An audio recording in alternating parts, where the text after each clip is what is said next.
The Netherlands is a small, crowded country that sits lower than the sea, so they've always had problems to solve.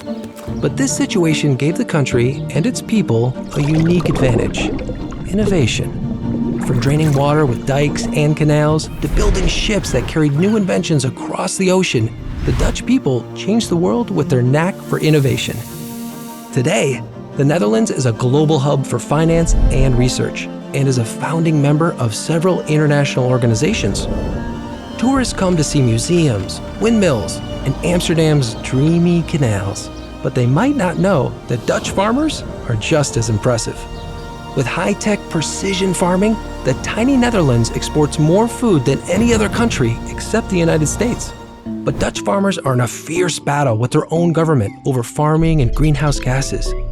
The government wants many of the country's farms shut down, and farmers are pushing back.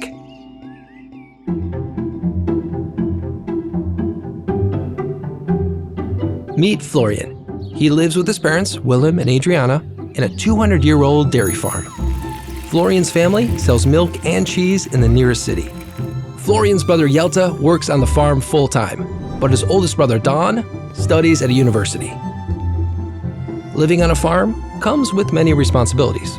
Every morning, Florian gets up at 6 a.m. to clean farm machinery and move bales of silage for the farm's 83 dairy cows to eat. During the week, Florian studies hard at school. He's running for president of the Student Farming Association. During breaks, he hangs out with his friends, helps on the nearby farms, or goes exploring on his ATV. With a selfie stick, Florian records his rides to share with friends. Willem's farm has been in the family for generations, and he hopes to expand it before passing it down to his sons. But land is expensive, so farmers like Willem try to be productive with what they already have. In fact, productivity is what makes the Netherlands an incredible food producer. Even with its small size, productivity and innovation give Dutch farmers a competitive advantage. Many use new technology for precision farming, like robots that sort animal waste or apps that keep track of livestock. As part of a 100 billion euro agricultural sector, farms like Florian's produce the milk, meat, fruits, and vegetables that feed people across Europe and as far away as China. That's why Florian's family jokes that they're busy feeding the world. Being so productive comes with problems, though. And one problem is the use of nitrogen, a fossil fuel product, to fertilize the soil. Dutch farmers need to use a lot of nitrogen, but if too much cycles through the ecosystem, it can contribute to some greenhouse gases. However, farmers know that the right amount of nitrogen is essential for growing strong, healthy crops. Without it, Dutch farms could not produce enough food or milk, and people could starve. Nevertheless, environmental activists have convinced the government of the Netherlands to cut greenhouse gas emissions in half by 2030, starting with farmers. A law passed in 2019 threatens farmers with fines if they don't lower their farm's nitrogen levels. Some might have to sell their land. Even though there are already quotas for how many animals a farmer can raise, this new law wants Dutch farmers to cut 1/3 of all their livestock by 2030. Florian can't believe it. 1/3 of his dairy cows? That would destroy the family's business. He feels frustrated and helpless. People who live far away and don't understand how hard farmers work are singling them out for greenhouse gases and not considering the devastating consequences if less food is grown. Florian also has more bad news. The school elections ended, and he didn't win.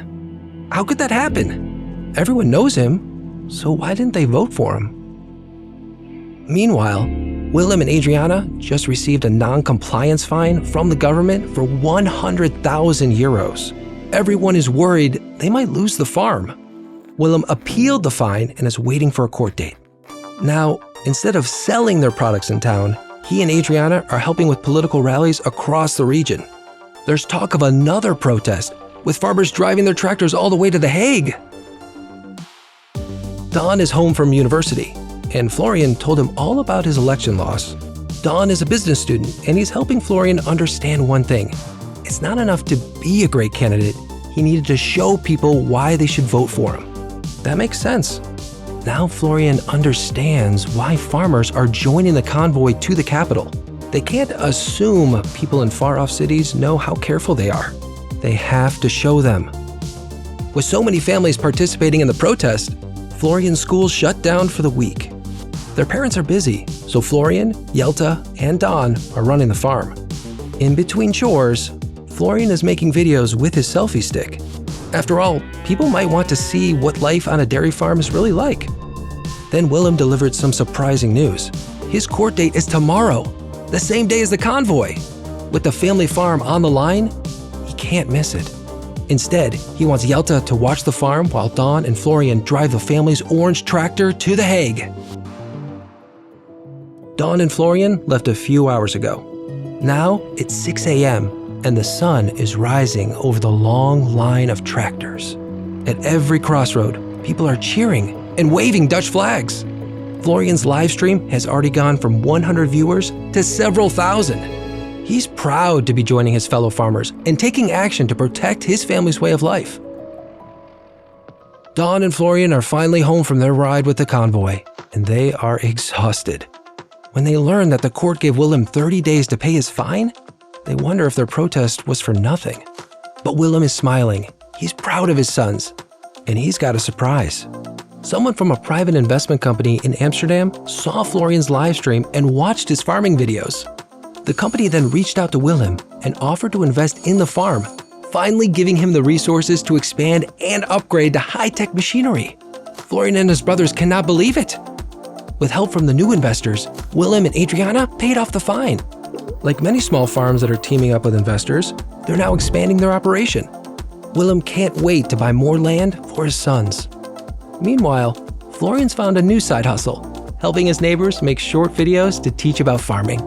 Florian is glad to show everyone what Dutch farmers are capable of.